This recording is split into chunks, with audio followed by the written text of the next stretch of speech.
Distinguished faculty members and my dear friends, very good morning to all of you. Every time when I stand here, I get a feeling that actually I'm in an atmosphere which is striving hard towards academic excellence under the able leadership of Professor P.R. Subramanian. It always gives me a pleasure whenever actually he's extending this the invitation to stand here, and it's the happiness which motivates me to speak before you. But I'm not very sure actually how far you will be pleased with this, or maybe displeased with my lecture for maybe more than an hour. I'm not very sure of that, but still, from my side, I should say that actually it is really a pleasure as well as actually a privilege to be here and deliver this lecture. Today, I'll be speaking on the current trends in the protectionism, the trade protectionism, and at the same point of time, the WTO, which has been established for the purpose of the trade liberalization, is it actually in any way capable of retaining its mandate in the present day context? When I speak about this, let me tell you first that whatever I am expressing as an opinion in this presentation is entirely mine. Right, so it's entirely mine, so it is open for debate. You may have a difference of opinion. I mean, I'm more than happy to actually hear that towards the end of my presentation. You can contradict me. You can have so many questions about my opinion. I'm very, very happy to answer those the questions, because this is all purely my own observation about the current situation. Of course, a limit with a limited knowledge, because I'm not a practitioner. I'm an academician, right? So though I'm teaching this from last more than a decade, so it's more of academic the point of view which I'm having rather than actually the practical point of view. I'm also happy to hear that actually one of my own very, very able students is teaching you the international trade law here. Right, so Shivani is one of my best students in NUJS, and she's teaching you. It's a great privilege to hear that. And also, I'm happy to see that actually the courses like the trade law are introduced in the private universities like yours.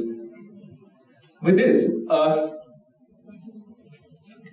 think most of you are aware of the fact that the trade has been predominantly domestic in nature initially, especially because the production has been very limited.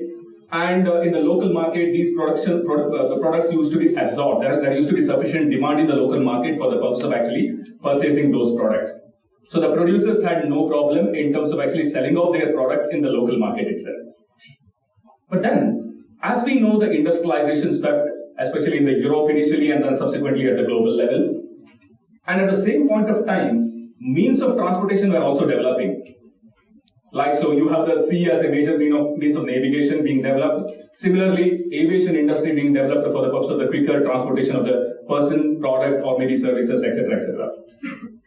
So given this factor, industrialization resulted in more and more output, right? So there used to be surplus production, and the local market was not in a position to absorb those goods.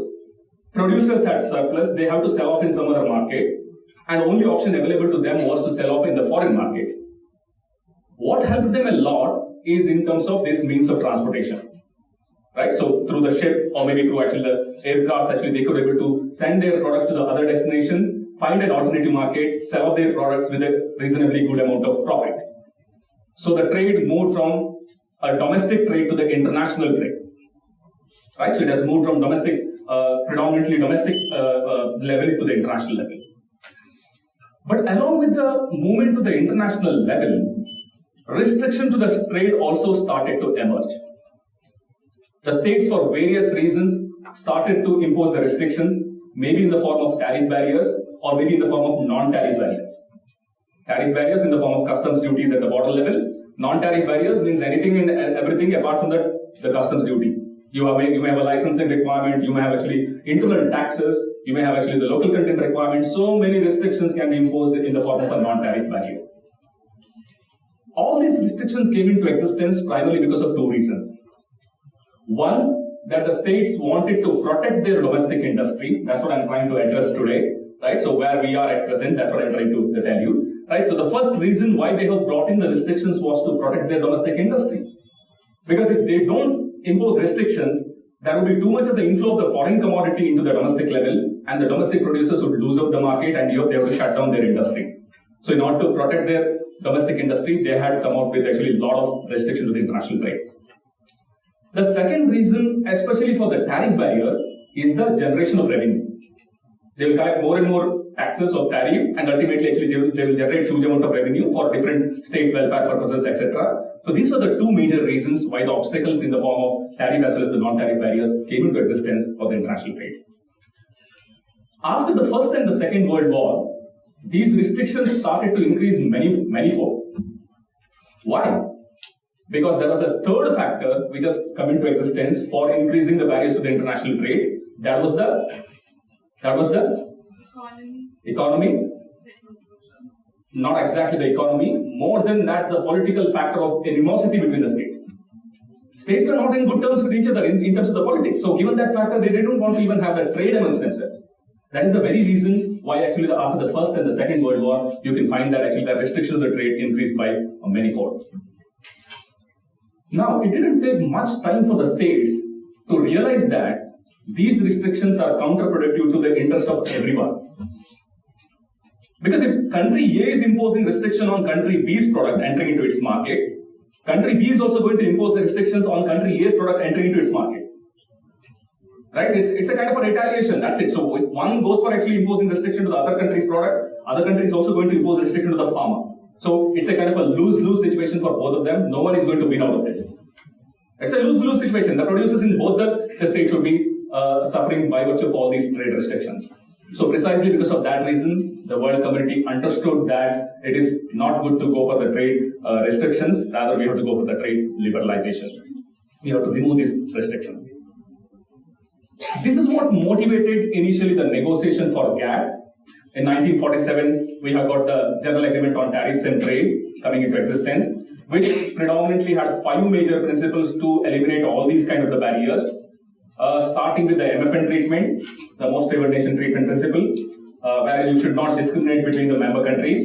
Second, the tariff binding, you have to have a binding with respect to the different categories of the products, and you should not impose tariff more than whatever you have committed with respect to those categories of the products. Third, the national treatment, the like products coming from other countries need to be treated similar to that of the treatment what you do to your own domestic the products. Fourth, the elimination of quantitative restrictions. That is, you should not say that I'm not going to import more than a particular quantity, right? Or asking for a particular licensing requirement. All these kind of the barriers should be eliminated. That's what Article 11 of the GATT says. And finally, the transparency requirements in terms of publication of the trade measures, so that every foreign trader could get acquainted with the measures which are existing in the countries. So that's how efforts were made for the elimination of the barriers to the trade. After the GATT has been entered, there were 8 rounds of multilateral trade negotiations starting from the Geneva round. 1947 to 1994, for a period of nearly 5 decades, there were 8 major rounds of the multilateral trade negotiations, starting with first the Geneva, then the NSC, Torquay, Geneva II, Helen, Kennedy, Tokyo, and the Uruguay round. Right? So these 8 rounds of multilateral trade negotiations addressed almost all different kind of the trade barriers and ultimately liberalized the trade to the greater extent. Every state have made commitments under actually these negotiations, and whatever commitments they have made, that would go into their schedule of concessions. Each state at the world has got actually its own schedule of concession, wherein their commitment about different categories of the products have been mentioned therein. Right? So they have their own binding schedule of commitments coming out of all these multilateral trade negotiations from 1947 to 1994. 1994, as we know, even the WTO came into existence. And along with the WTO, GATT 1947 has been modified. To a certain extent, it has been modified. The 1994 agreement came into existence. Plus, 14 other multilateral trade agreements have also been entered in 1994. Out of these 14, you have actually 2 standalone agreements. I think this is fine. I'm audible, right? Yeah, okay. I'm more than audible. I'm loud enough for speaking. All right. So out of these 14 agreements, 2 are the standalone agreements. One on services, the GATS. Another one, the intellectual property rights, that is the TRIPS. And along with that, 12 other agreements which are supplemental to the GATT. Like you have anti-dumping, safeguards, subsidies, customs valuation, technical barriers to the trade, sanitary and phytosanitary measures, like that actually 12 other agreements have come into existence for the purpose of elimination of the barriers to the trade. So this is how WTO came into existence after the Uruguay round. Of course, WTO started functioning on the 1st January 1995, but the Uruguay round, entire agreements, everything came into existence in 1994 itself. Right? So that's how the journey from the GATT to the WTO resulted in a huge amount of the liberalization of the trade at the multilateral level.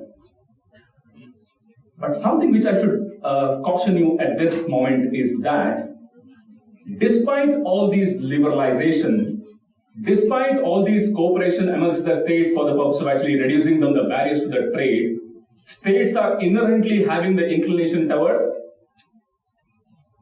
their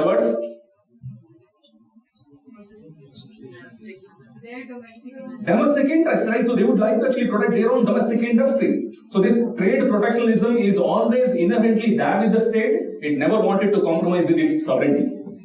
At the outset, from the outsider's point of view, they showed that yes, they have liberalized the trade, they have reduced down the barriers to the trade in terms of tariff as well as the non-tariff barriers, but still states are inherently in a way actually looking forward for protecting their domestic producers in whatsoever manner it is possible. In whatsoever manner it is possible. So that is why they are looking into actually the already existing agreement, whatever is already existing commitments, and trying to find an escape way for the purpose of protecting their own domestic industry. And I would like to highlight 4 important such provisions or maybe such escape routes which have been often used by the states for the purpose of actually protecting their own domestic industry. Even though it might go against the spirit of multilateralism under the WTO, they are primarily actually trying to protect their domestic industry through bringing in so many protectionist measures under these 4 major modes. First is the FTAs and the customs unions. Where do you find this? European Union. Yeah, example is European Union, NAFTA, Mercosur, SAFTA. You have multiple examples which are available. This is permissible under Article 24 of the GATT, right? So initially it was made permissible under Article 24. Now it is also permissible under Article 5 of the GATS, right? So it also allows actually having regional integration. In the regional integration, there is a possibility of giving more favorable treatment to your own regional group or your own regional, the friendly state. Why? Why is it allowed? Why the states are allowed to give a preferential treatment to their own regional group as against the rest of the world? Because the MFN treatment would not be applicable to them. Rather, they would be actually having a preferential treatment only amongst themselves. Why was this allowed? Any idea? Why such a kind of a system was built in under the GATT or maybe subsequently under the GATS? That is because the negotiators thought that this would be a kind of a building block for multilateralism. They thought that there would be, say, certain sectors in which the states might not be able to give concession for every country in the world, but they may be able to give concession to certain countries. Because if they give concession to every country in the world, there may be inflow of too much of the commodity to their territory and their domestic industry may be completely destroyed. So in order to prevent that, they may selectively go for a regional integration with certain states, right? And then they can test that, how far it can work. And over the period of time, they can strengthen their domestic industry, right? They can strengthen their domestic industry so that they are capable of actually even withstanding the foreign onslaught. Right, foreign producers onslaught can be withstood by them. So therefore, it's a kind of a arrangement wherein they would give the concession only in the regional level, wherein it is possible, right? And then, in the course of time, once these regional arrangements increase at the global level, like say for example, we give the example of NAFTA, Mercosur, etc., etc. So once it increases at the global level, then there may be a possibility of integration amongst themselves. Like NAFTA negotiating with actually the European Union. Already they have got a huge amount of a concession amongst themselves, and now once they negotiate with the European Union, both the sides actually you can find huge amount of the concession being given for different categories of the products.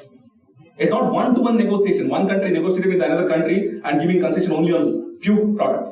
Rather say, European Union, 28 countries together actually negotiating with actually maybe some 12 to 15 countries of the NAFTA. Right? So given that factor, what happens ultimately is that there will be a huge amount of liberalization for trade from each of these countries. Right? So therefore, the initial objective behind such a regional trading arrangement was to ensure that it would be a kind of a stepping stone for the purpose of multilateralism. There would be a lot of increased reduction of the barriers to the trade once the integration happens between these regional units.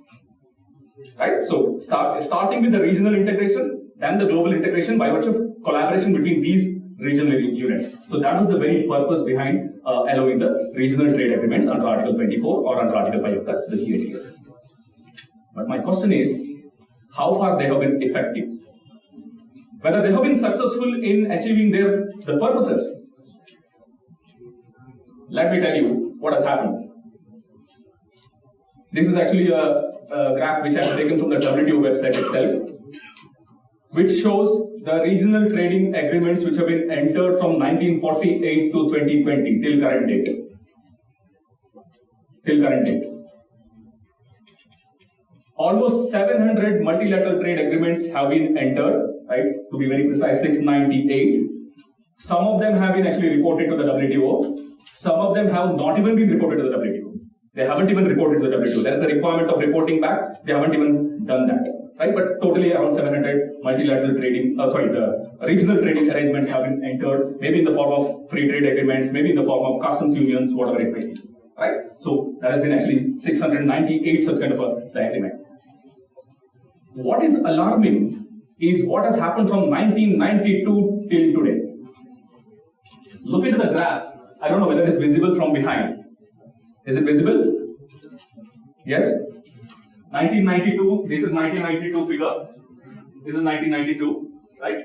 Till 2020. So you can find in the graph that there is an enormous increase in the number of the RTAs which has been entered from 1992 till today.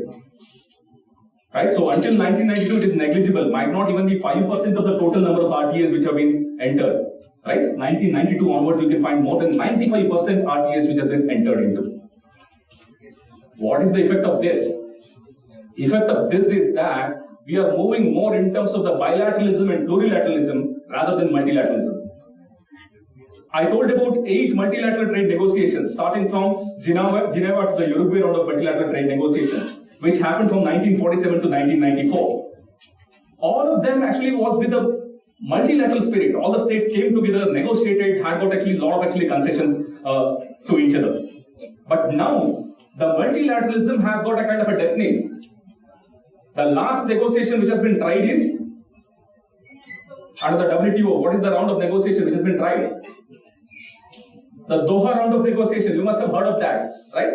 Doha round of multilateral trade negotiation. Did it result in any agreement? Did it result in any trade concession? Huge amount of trade concession? Nothing, right? Despite the fact that we tried for more than 1.5 decades, nothing has happened in the Doha round of multilateral trade negotiation. The states have not given concession at the multilateral level. So, we are reverting from multilateralism to the bilateralism and plurilateralism. We are giving precedence to the regional trading arrangements rather than the global negotiation for the purpose of reduction of the tariff and non-tariff barriers, which clearly indicate that we have lost the spirit of multilateralism. We have lost the spirit of multilateralism. The very purpose with which actually the regional trading arrangements have been permitted has been lost, and now we are busy with creating the regional trading blocks. Who don't want to have actually trade amongst themselves, they are creating their own regional trading blocks out of this. So that's really problematic, and I think that actually the purpose with which the regional arrangements have been made permissible under the WTO has been completely defeated by virtue of the state practices. Next, you can find that these regional groups are also strengthening their protectionism to a greater extent. They are strengthening their protectionism. How they are doing it? In the regional agreements, what they would do is that certain kind of the mechanisms available under the WTO, they would excuse themselves from them, like trade remedy actions. Trade remedy actions includes anti-dumping measures, safeguard measures, or maybe say countervailing duties to offset the effect of subsidies and all these things. Countervailing duties for offsetting the effect of subsidies. What they would agree amongst their regional trading partners is that they would not impose these measures against them. They would not impose them, right? So they would integrate in such a way that actually they will say that we will not impose against these kind of measures against you, but for the rest of the world, they're definitely going to impose it. Rest of the world, they're definitely going to impose it. So the outcome is that On the one hand, the rest of the world is already excluded with their wall of the regional trade agreement, right? So they are giving a less preferential treatment to the rest of the world already by virtue of actually having a higher tariff or other non-tariff restrictions, etc., etc. Added to that, they are going to take actually the actions like anti-dumping, countervailing duties, safeguard measures, etc., against the rest of the world. So the wall is growing higher and higher, right? So they are actually having higher level of actually the protection amongst themselves by creating a higher level of the wall, and this is really problematic because it's a kind of a regionalism which has been promoted as against the globalism.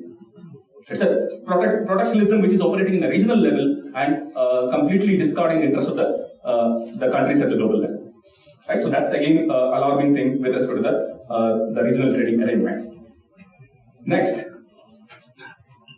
the Pvm-based restrictions. That is the process and production-based, method-based restrictions. Primarily, of course, there are multiple types of the Pvm-based restrictions. Primarily, the labor rights and environmental issues.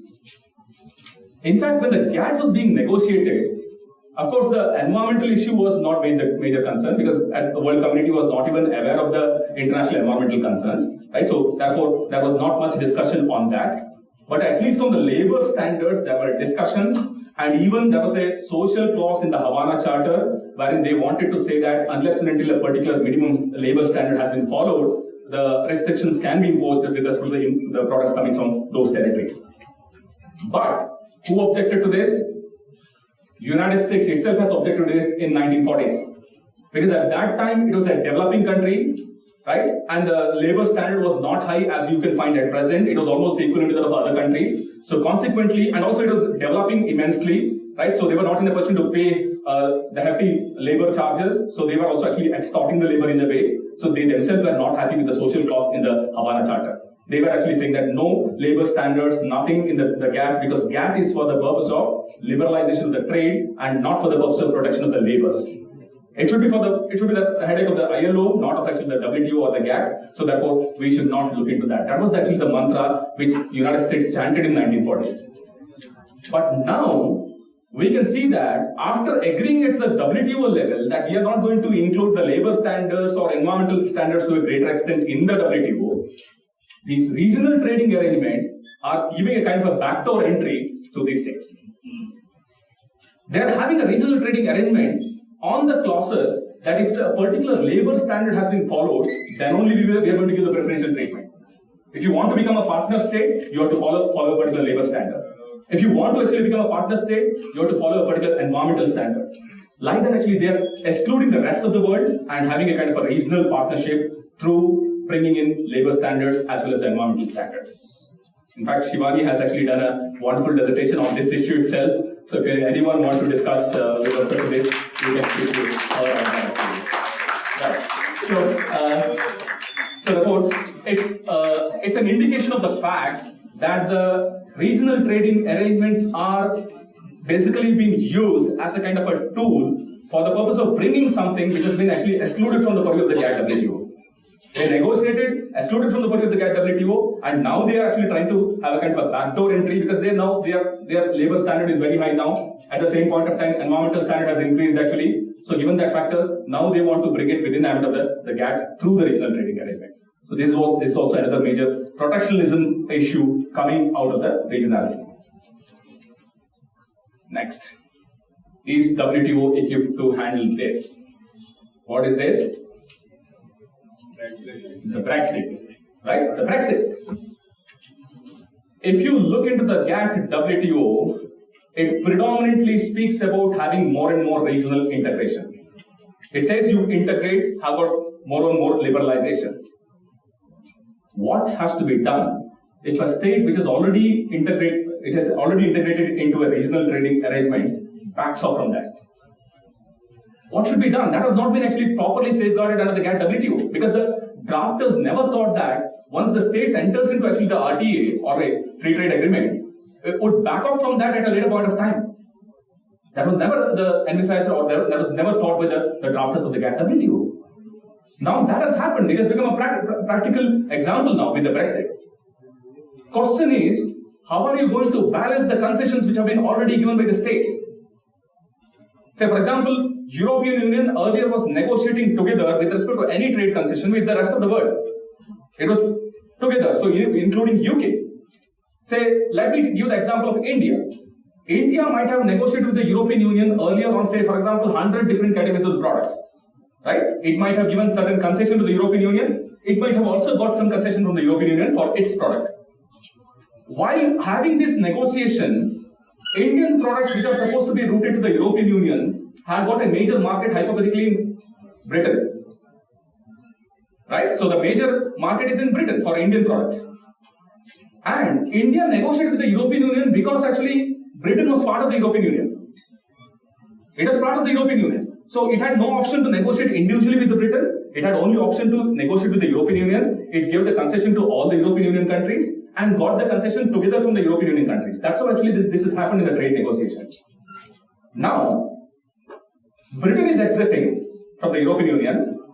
Indian concessions, whatever has been made to the European Union, becomes meaningless now, especially because of the reason that it wanted to give the concession only to Britain. Since it was not possible independently, it gave it to the European Union. Right? Similarly, so the British concession, whatever is supposed to be towards the India, how do you evaluate that? Because earlier it has given it as a part of the European Union. What is its obligation now? So once it's actually ceding from actually the European Union, is it actually carrying forward all the obligations which the European Union had earlier? Right? So it is equally applicable to even the European Union as well. Is the European Union continuing with the same earlier obligation without any kind of disturbance? And then added to that, the second thing, are you going to divide it into, say, the obligation of European Union on the one hand and the Britain on the other hand? If you are going to do, on what basis? Are you going to say that the number of countries who are part of the European Union as actually denominator and numerator as actually the total obligations? So divide the numerator with the denominator, find out for each country how much obligation would be there, and then give it to the Britain and European Union. Or alternatively, are you going to find out how much of the trade is in the UK, how much of the trade is in rest of the European Union, and ultimately find out what kind of obligation UK need to take, what kind of obligation European Union need to take out of that? Are you going to do this? I think the last one seems to be logical, but it is a Herculean task. It's a Herculean task. It's an impossible task. Almost, actually, I think probably it might require a decade for the purpose of understanding each of these things and ultimately having a kind of a separate schedule of concession for the Britain on the one hand and rest of the European Union on the other hand. Right? Almost an impossible task. So therefore, I think the WTO is not very well equipped to handle a situation like this. If a state is backing off from the FTA or the regional trading arrangements, I'm not very sure. Only possibility is the renegotiation of the entire schedule of concession, which would take a huge amount of time. Right? So that's really problematic in terms of actually the regional trading arrangements. So I think the protectionism has grown to such an extent that it is intolerable under the regional trading arrangements now. We have to rethink about this. That's the first issue which I would like to put forward to you. The second is Article 20 of the GATT. How many of you know this? What's Article 20? Yes? General exceptions, right? So the GATT has got certain general exceptions in the form of Article 20. And if you can invoke any of these exceptions, you can actually derogate from the obligations under the GATT. It has a chapeau, that is the opening part. And the opening part is basically called a chapeau. Then it has got 10 itemized exceptions. Out of that, you can prove any one of them. If you can prove any one of them along with the chapeau, you can have an exception under Article 20. You can derogate from the WTO obligations. That's not a problem. I would like to point out 3 exceptions under Article 20, which has been heavily invoked for the purpose for which it has not been meant for. Right? So it was not originally meant for that purpose, but still it has been heavily invoked by the countries for bringing the protectionist measures. Chapeau, of course, most of you might have read already, which basically speaks about 3 requirements. There should not be any arbitrary discrimination between the countries wherein the same conditions prevail. There should not be any unjustifiable discrimination between the states where the same conditions prevail. Third, there should not be any kind of a disguised restriction to the international trade. Right? So these are the 3 requirements of the chapeau. If you comply with that, and if you can prove one of the itemized exceptions, you can win a case. Right? I would like to highlight, first of all, Article 20B and G, which have been heavily invoked for the purpose of bringing the measures for environmental protection. heavily invoked for bringing the measures for environmental protection, which was not meant for that. The drafters of the GATT had no idea about the requirement of environmental protection. As I said, actually, in 1940s, nobody had an idea about the degradation of the environment to such an extent. Right? So it was not meant for that, but still it has been heavily invoked at present for the purpose of actually bringing the protectionist measures under the guise of environmental protection. 20B speaks about a measure which is necessary for the protection of human, animal, plant, life or health. Right? Human, animal, plant, life or health, which has got two requirements. One, that the measure shall be for protection of human, animal, plant, life or health. That's one requirement. Second thing is that that measure shall be a necessary measure. It shall be a necessary measure. So these are the two thresholds to be proved under Article 20. 20G speaks about a measure relating to the conservation of exhaustible natural resources made effective in conjunction with the restriction on the domestic production or consumption. It has got three limbs to prove. First, you need to prove that there is an exhaustible natural resource. Right? There's an exhaustible natural resource. Of course, when the drafters basically used the term exhaustible natural resource, they had the idea only about non-living resources like the minerals and oil deposits. Right? So like the minerals and oil deposits, not the living resources, when they included in 1947. Then you have to prove second, the measure which you have taken is relating to the conservation of exhaustible natural resources. It should be relating to that. And third, you need to prove the last link, that is, you have a similar kind of a restriction on domestic production or consumption. Right? So these are the three links which need to be proved under Article 20G for winning a case for bringing the protectionist measures. Now, what has happened is that over the period of time, the states have tried their level best to dismantle actually the rigor of Article 20B and Article 20G. Because it's an exception. Please keep in mind, Article 20 is an exception. Burden of proof should be very high. Exception should be rarely invoked. You can't invoke the exceptions as a matter of right, all the circumstances. If you do that, the obligation itself would be actually covered or maybe overshadowed by the exceptions. You can't do that. So you have to narrowly interpret it. But unfortunately, over the period of time, the states have targeted these two exceptions so much that the rigor of these two exceptions have gone down drastically over the period of time. This drastic decline started with actually the US tuna dolphin cases. 1992, the US tuna dolphin cases have been decided by the panel, wherein the question was with respect to the US restrictions on the import of the tuna, right? Because they imposed restriction on the import of the tuna because in the harvesting of the tuna, there used to be killing of a lot of dolphins. There used to be killing of a lot of dolphins while harvesting or catching the tuna. So in order to prevent that, US said that we are imposing restriction on the importation of the tuna and tuna products. Now, when the matter came before the panel, US primarily argued on Article 20B and Article 20G, saying that it is necessary for protection of maybe animal health or life, plus also relating to the conservation of exhaustible natural resources because the dolphins are killed in such a very high rate that it might become exhaustible in the course of time. That's what I think the US was arguing. Panel gave a very strict interpretation. Initially, it gave a very strict interpretation, saying that under both 20B and 20G, the measure need to be either necessary or relating to. And it says that necessary or relating to has a very, very high threshold. You have to prove that the measure is absolutely required for the purpose of actually doing that. Only then you can take it. In other words, it's something absolutely required. Or alternatively, it's the least restrictive alternative. Without that, actually, you can't actually preserve a particular thing mentioned under Article 20B or Article 20G. So you can take it only when you prove the high threshold, and it also said that measure need to be primarily aimed at. The interpretation of necessary or relating to has been said to be primarily aimed at. The purpose is not to do something else, rather to either protect the human, animal, plant life or health, or to conserve the exhaustible natural resources. Only then you can win a case under Article 20B or Article 20G. So that was the observation of the panel in the tuna dolphin cases. Then the US attempted this again in the US gasoline case, 1996, which was the first case decided by the WTO appellate body, right? So the appellate body came into existence and it took up this as the first case. And in that, the appellate body says that there is a distinction between Article 20B standard and Article 20G standard. Because the phrases which have been used are necessary and relating to. Once the phrases are different, you can't have a common standard.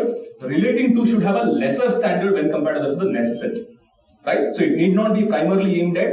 Even if it is not primarily aimed at, you can have actually the proof under Article 20G. So in other words, it was trying to push down the standard of Article 20G by giving a kind of a proactive interpretation to the relating to, saying that it is not primarily aimed at. Right? So it is trying to push it down. So and it did it. And it did it in the report. And this was carried forward in the next case in 1998. That was the shrimp turtle case. US shrimp turtle case. Again, US imposed a restriction on the import of the shrimp, saying that in the catching of the shrimp, there would be a lot of killing of the sea turtles, ancient sea turtles, which were endangered species. They were endangered species, so therefore the US said that if you are actually, if you are not using something called as turtle excluder devices, which was their own technology, which they wanted to sell in the global level, right? So they said that if you don't use that, then whatever the shrimp you are harvesting, you can't export to our country. You have to conserve the turtles, right? So that's what they basically argued, and they again invoked Article 20B and Article 20G as their defenses. Now the appellate body went a step further in the shrimp turtle on all three counts of Article 20G. First, the question was that whether the turtle, which is a living resource, is it an exhaustible natural resource? Is it an exhaustible natural resource? Because actually it's a living resource. The drafters never thought that the living resources should be within the ambit of the exhaustible natural resource. The complaining parties, India, Pakistan, Thailand, and Malaysia, the four complainants in this case, they argued that it should not be included within the ambit of Article 20G. It should include only the non-living resources like the oil deposits and the minerals, not the living resources. But the appellate body for the first time ruled that exhaustible natural resources need to be interpreted in the contemporary developments, in light of the contemporary developments. And it says in its own wordings that exhaustible natural resources is not static. The meaning is not static. It is dynamic and it is evolutionary. It evolves over the period of time depending on the state practices. I don't know from where did they get this, right? Because the WTO clearly says that, and even the dispute settlement mechanism clearly says that the WTO dispute settlement bodies cannot add or diminish the rights or obligations of the parties. They can't create something new. Rather, actually, they should be only interpreting the law as it is. If the new rights or new obligations need to be incorporated, it should be to the parties, up to the respective parties, to all the parties to the WTO to agree for that and incorporate in the WTO, not the WTO panel or appellate body. Somehow the appellate body says that we need to interpret in a creative manner. We have to consider the current developments, and accordingly the exhaustible natural resources do include living resources. Next, relating to. It says that it need not be primarily aimed at.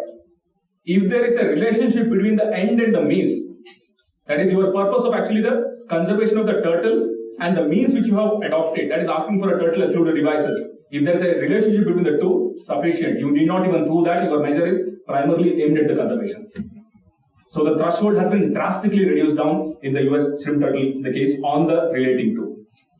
The third limb also, interestingly, the appellate body says that even if actually your measure has got a differential effect, right? So on your domestic producers, there is a very, very less restriction. But for the foreign producers, there is a very high level of protection prohibition. Still, it is permissible. You don't look into actually whether the measure is having the equal effect on domestic producers as well as the foreign producers.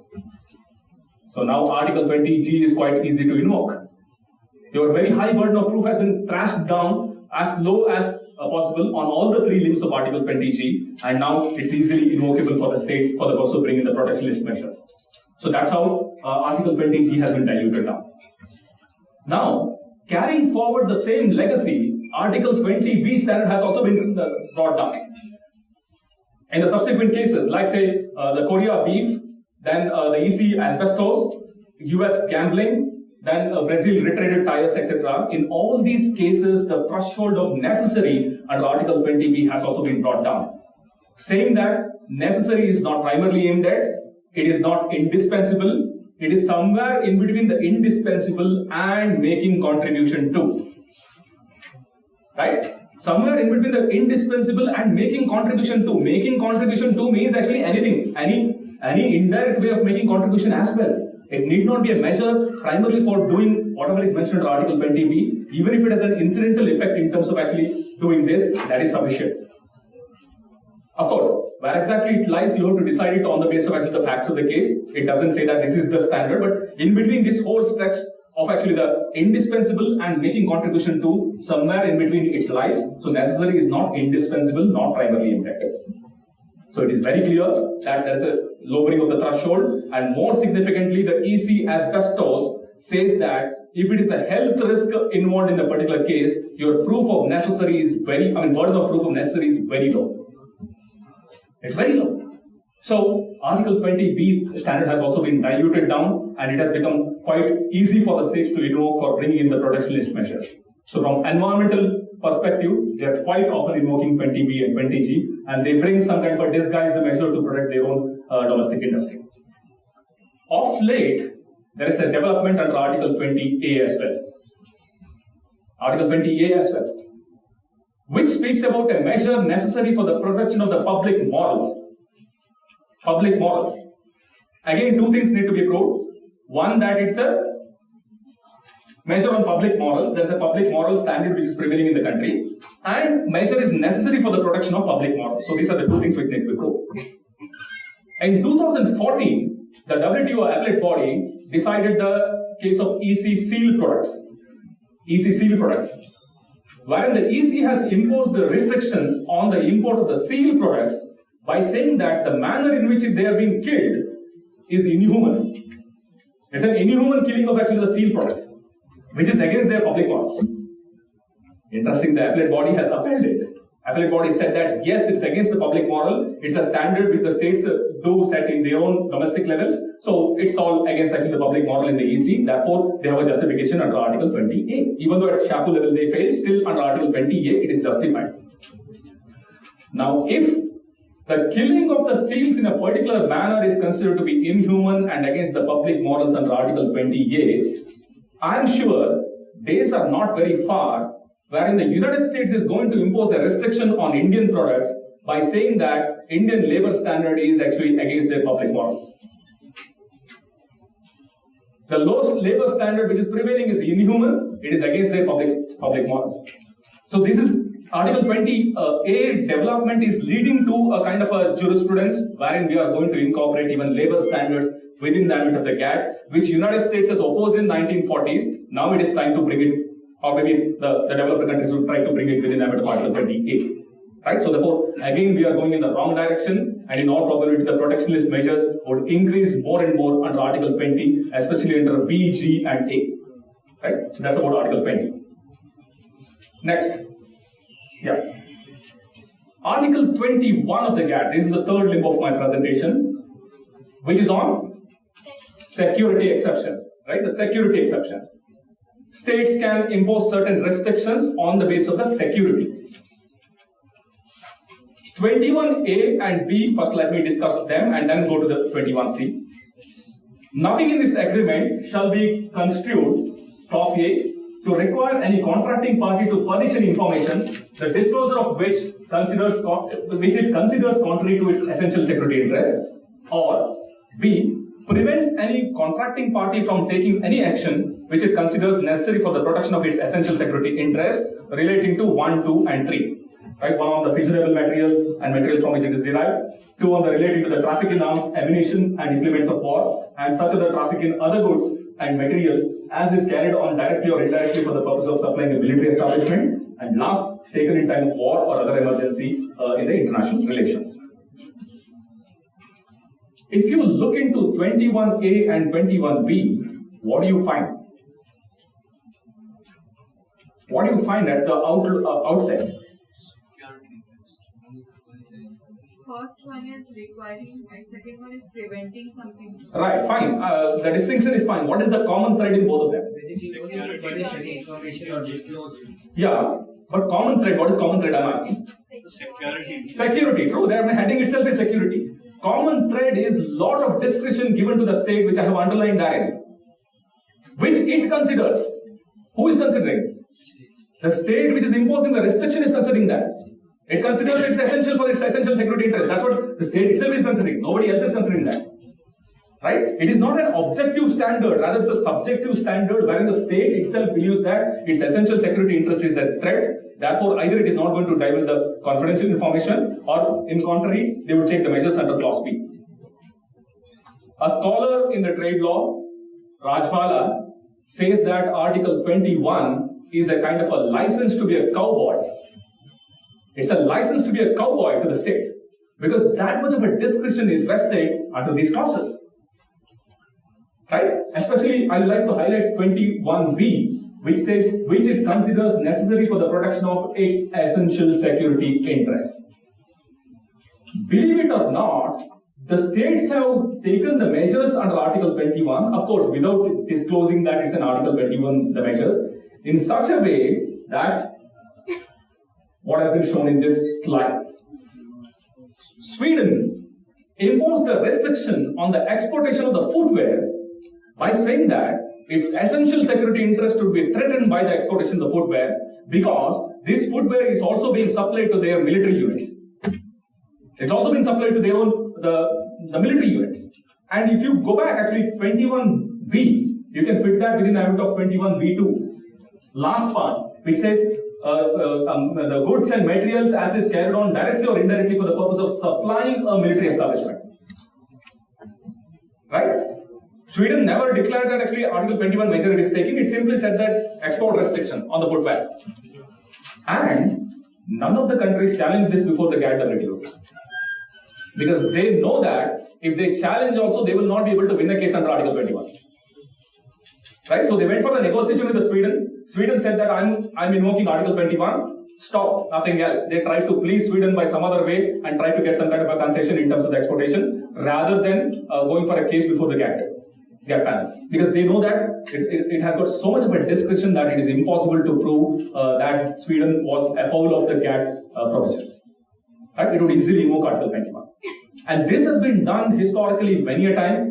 Like say Ghana has imposed certain restrictions, such an illogical way, in such an illogical way. Czechoslovakia, the former Czechoslovakia imposed it. Nicaragua imposed it in the US-Nicaragua dispute, etc. So there are n number of instances wherein the restrictions are imposed under Article 21 without even disclosing that under Article 21 they are proceeding, and rest of the world had to keep quiet without any kind of an action under the GATT panel. Because they know that how much of a discretion is vested under Article 21. Right? So that's the problem with 21A and 21B. A lot of trade protectionist measures have been brought in under the guise of security exception under 21A and 21B. Next, of course, of late, as late as in 2019, to a certain extent, a check has been brought in for this invocation of Article 21A and especially 21B. That was in the Russia traffic in transit case. The last year there was a decision of the panel on the Russia traffic in transit case, wherein Russia has imposed a certain restriction on the traffic of the goods from Ukraine. Right? So movement of the goods from Ukraine in its territory. When Ukraine challenged this before the WTO panel, Russia argued on the basis of Article 21. It argued on the basis of Article 21, especially 21B, security exception, and saying that Article 21B is a self-judging provision because what it considers necessary. Right? So it believes that it is against the essential security interest, so therefore it is taking the measures. So it says that it's a self-judging provision. WTO panel has got no jurisdiction to entertain this. That's what Russia argued before the WTO panel. But fortunately, the WTO panel rejected this argument for the first time ever in the history of the GATT-WTO, saying that we have the jurisdiction to look into it.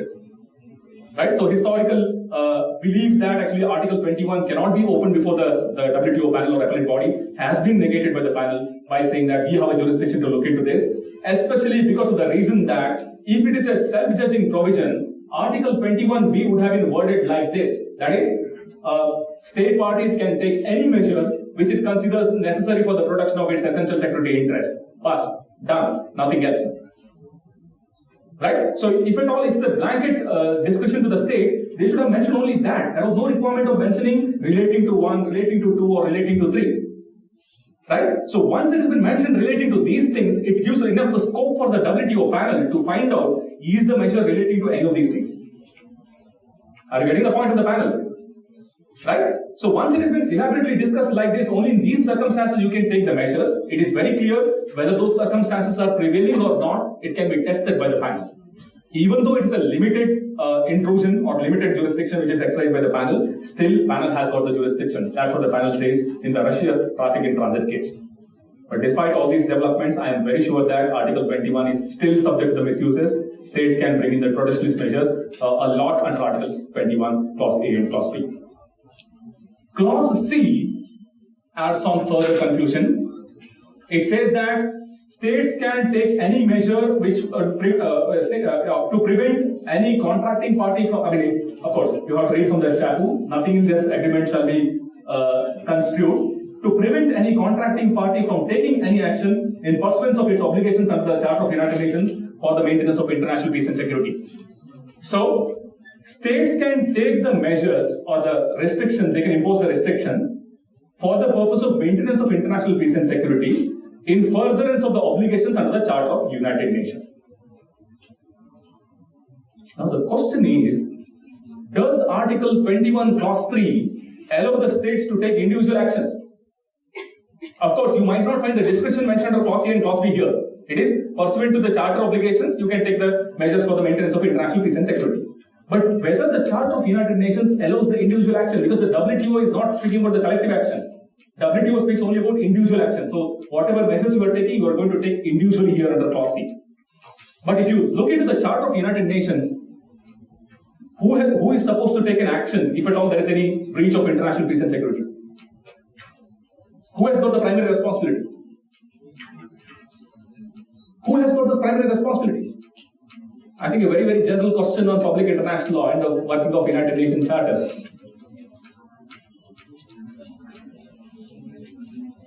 It is the Security Council, right? The Security Council has got the primary responsibility to maintain the international peace and security. And if the Security Council is actually blocked by the veto, then the General Assembly can assume the power under the Uniting for Peace Resolution 1950. Right? So the matter would be discussed in the Uniting for Peace Resolution. General Assembly may take an action in those circumstances. So in all cases, the United Nations Charter advocates for the collective measures rather than individual measures. Right? Individual measures. Of course, if both of them fail, what happens? That's a different issue. There are arguments actually from different sects. Actually, you can take individual action, etc., etc. But before actually moving it in the Security Council and General Assembly, can you take a measure under Article 21 Clause C? That is really debatable, and we had a good opportunity to decide on this. Unfortunately, that has been wasted. What I perceive is that 2014 in the Crimean crisis, right? So you must have all been aware of that. Crimean crisis, Crimea.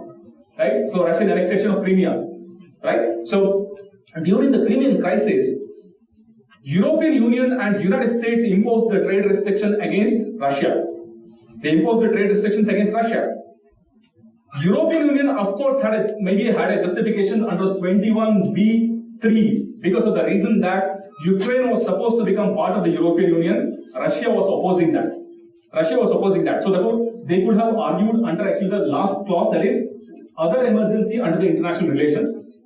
Other emergency, because the European Union relationship with Russia has been distorted by virtue of actually the Ukraine crisis. That argument could have been taken by the European Union. But US could not have actually justified under that, because their relationship anyhow is worse. There is no situation of actually any other emergency between US and actually the Russia. So they can't contend that there is an emergency which has arisen at that moment. US could have only argued on the basis of Clause C. They could have argued only on the basis of Clause C, saying that for the maintenance of international peace and security, we are taking this action against Russia under the Charter of the United Nations. Right? That was the only argument available to the United States. But unfortunately, this has not been placed before the panel, because Russia thought that it is better not to place it before the panel. Rather than that, actually it went ahead with the retaliation. It imposed actually restriction on European Union as well as United States. Right? So therefore, I think we wasted a good opportunity. Had Russia moved to the WTO panel, we could have got some kind of a decision on Article 21C as well. But whatever it may be, the point which I would like to make here is that Article 21 has got sufficient scope for misusing and bringing the trade protectionist measures within the ambit of that. Right? And states have tried enormously and in many occasions to do that. The last aspect is the aspect of continuing problem of subsidies. You must be knowing that almost all the countries try to provide subsidy in one or other sector, especially because they want to promote the development, they want to promote some kind of industries in the domestic level. For that reason, they would give the subsidy so that actually the investors would not suffer losses, and then they would be able to actually make profits over the period of time. So subsidies given with respect to that. But this is really problematic in terms of international trade. Why? Because those producers who enjoy the benefit of subsidy from their respective governments would be selling their product in the foreign market at a very, very cheap price and completely destroying the competition in the foreign market. So there would be a lot of trade distortion because these people would be having the benefit of subsidy, but whereas the foreign producers are concerned, they don't have the benefit of subsidy, so the market distortion happens out of the subsidy. And this was recognized as early as 1947 itself. You have Article 6 of the GATT 1947, which speaks about countervailing duties. In order to offset the effect of subsidy, you can impose countervailing duties and see that there is a maintenance of the balance in the market. Competition can be maintained in the market. And this is also being substantiated by the SCM agreement. That is the Subsidies and Countervailing Measures Agreement. Right? SCM agreement 1994 also substantiates that it has two categories of the subsidies. One is the prohibited subsidies. Some subsidies are completely prohibited. And another one is actionable subsidies. Those subsidies, even though can be given by the states, other states can actually take a countervailing action. They can impose the countervailing duties to offset the effect of subsidies under the SCM agreement. But agreement on agriculture, which was another agreement entered in 1994, allowed certain kind of subsidies in the form of green box subsidies. You must have heard of that, right? The green box subsidies, because agricultural field is such that farmers might not be able to actually produce the product with a cheaper cost, and if they increase the price of the commodity, the consumers would suffer. It's an essential commodity, the food supply, right? So therefore, you cannot actually increase the price, but at the same point of time, the cost of production of those agricultural products is very high. So farmers should not suffer losses. So given that factor, certain subsidies were made allowable under the agreement on agriculture with respect to farmers. But that too on a temporary basis. It should not be perpetual. Rather, actually, periodically it has to be phased off. In the course of time, it has to be reduced down. That was actually the very purpose in allowing the agricultural subsidies under the agreement on agriculture. But unfortunately, what has happened is that even after almost more than 16 years, even after almost 26 years, not 1994, the agreement on agriculture, even after 26 years, we are not in a position to come out of these subsidies. Right? So, of course, I think during the last negotiation in the WTO level, India was one of the major opposers to the trade facilitation agreement, saying that our food security is still a problem. We need to grant the subsidy. We need to continue with the subsidy and increase the amount of subsidy. Right? So therefore, the problem is still continuing. The developing countries have not come out of actually this subsidy. They are not in a position to ensure the food security for every consumer by availing the product at a cheaper price and at the same point of time actually reducing down the cost of the agricultural production. That has not happened. So the subsidies are continuing and in a way it is growing. They're attempting to give more and more subsidy to the agriculturists, so which is continuing as a problem, right? As a protectionist problem. The developed countries, on the other hand, are focusing in terms of the industry like aircraft industry. While we are with the agriculture as actually the major sector wherein we would like to have a protectionist measure, the developed countries like the European Union as well as the United States, you must have heard of actually the two big players in the international market. Who are these two? Boeing and Airbus. Right? So almost every aircraft is produced by Boeing and Airbus, and every other players are very, very small players in the market when you look into the share of the Boeing and Airbus. Boeing is the US company and Airbus is a European Union company, right? So, European Union company. So, and both of them enjoy a huge amount of subsidy from their respective governments. Both of them enjoy a huge amount of subsidy, right? And this huge amount of subsidy has resulted, on the one hand, the conflict between these two itself, like European Union and United States having their own problems. On the other hand, the problem of these two on the one hand and rest of the world on the other hand. There is a long-standing dispute between the United States and the European Union for more than a decade in the WTO level without any kind of a solution on the Boeing and Airbus. Both of them contend that you have violated the SCM agreement, you have violated the SCM agreement, right? And no solution has been found till today. Apart from this, you can find that at the global level, the developing countries, maybe like India, not in a position to give such a kind of a huge subsidy which US or European Union is giving to their own industry. Aviation industry requires huge investment, right? So your subsidy need to be huge. So we are not in a position to provide that, and consequent to that, there is not even a single investor in these developing countries to compete with them in terms of the production of the aircraft. Even though in terms of cost effectiveness, the developing countries might be having an advantage because, say, if the aircraft industry is developed in India, labor charges are less, right? And production of actually the material for the aircraft might also be having the cost advantage. And we could have actually had the global market. Maybe India, China, and all could have ruled the global market. But unfortunately, this is not possible, primarily because the countries like US and European Union are granting huge amount of subsidy to their aircraft industry, manufacturing industry. Right. The last aspect is the solar energy sector. I believe most of you have heard, at least in the news at present. Right? Almost all the states have started pumping in subsidy for production of solar energy. Whether it is developed or developing, all of them arguing that our environmental obligation under the Paris Convention, which speaks about actually the renewable energy sources, so we have to promote more and more the solar energy under our environmental obligations. Therefore, we are going to give some kind of a support for incentivization of the solar energy industry. All of you must have heard about actually subsidies at various levels. One, for example, actually when you are constructing your house, right? So solar panel installation is actually in most of the cases insisted, and with a subsidy, huge amount of subsidy to all of you, right? At the same point of time, there is also actually subsidy which has been granted for actually purchasing the locally produced solar panel, not the imported solar panels. Then there is also a system called feed-in tariff. That is, if you produce excess electricity, right? Excess electricity out of the solar panels which has certain local content, maybe 30%, 40% local content, then the government is going to purchase that electricity by paying you a higher price. You are always ensured of actually the selling of your excess electricity, and you are also going to make profit out of that. You don't have any problem in terms of actually the suffering losses. It's not a situation that actually you have very high, of course, cost of production is high, but you are ensured that actually your electricity, whatever is excess apart from your use, would be taken by the government by paying that high price. So there are multiple level incentives. On the one hand, if you purchase the domestically produced solar cells, you have got a subsidy, right? On the other hand, if you produce excess electricity, that will be purchased by the government by paying higher price.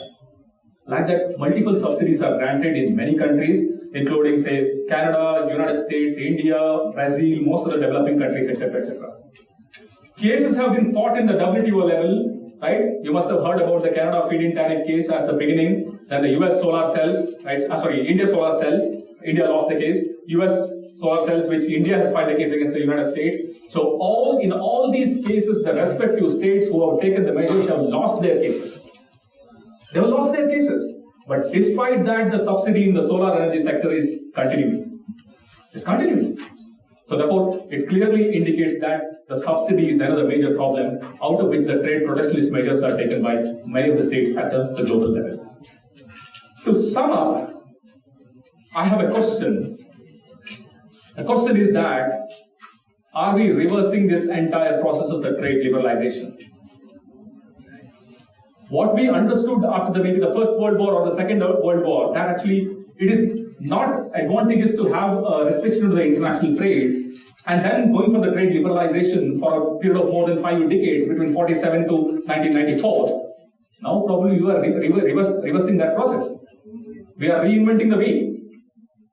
We are going back for more and more protectionism, and we are trying to devise new methods for the purpose of actually protecting our own domestic industry, either in the country individually or collectively through the regional trading arrangements. Right. So this is really problematic. We can find that there is actually the increasing level of trade wars which is going on. Initially between the United States and the European Union, and I find that there is no reason for the purpose of distorting the relationship between the United States and European Union, because they were having a very cordial relationship after the Second World War. Right? After the Second World War, you can find that the European Union and the United States had a very cordial relationship. Now it has been distorted primarily because of actually the self-protectionist measures taken by both the blocs. right? So that good cordial relationship has been lost primarily because of this trade war. On the other hand, of late you are seeing the trade war between US and China. US and China, of course, they never shared any good relationship, but the trade war has worsened the relationship. Whatever relationship was existing, that has been worsened by the trade war. So this protectionism is leading at a different level. The wars are fought at the trade level, resulting in actually distorting the relationship amongst the states. This has also got actually a kind of a cascading effect in terms of paralyzing the WTO dispute settlement. All of you must have heard about the WTO appellate body becoming defunct, right? It's not functioning at present. From 10th of December 2019, it is not functioning because the requisite number of the members have not been appointed to the WTO appellate body due to the single-handed objection of the United States. Right, so it is completely rejecting any kind of the appointment to the WTO appellate body. And now there's a search for alternative mechanisms, what best can be done for the settlement of the disputes.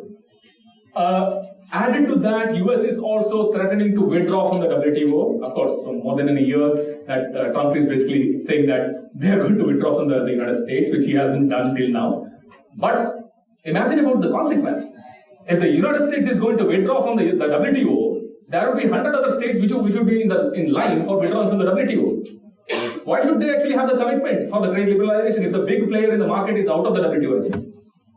Right? So that's very clear that it's going to have a kind of a serious scenario which will be built. And I believe that we are in a very, very precarious situation. A dangerous scenario has developed over the period of the time. The zeal for the protectionism, which is inherent in the state, the domestic protectionism, has boomed like anything over the period of the time. And unless and until we understand this soon and take the remedial measures for the purpose of preventing the disaster, we are going to evidence the disasters in the near future.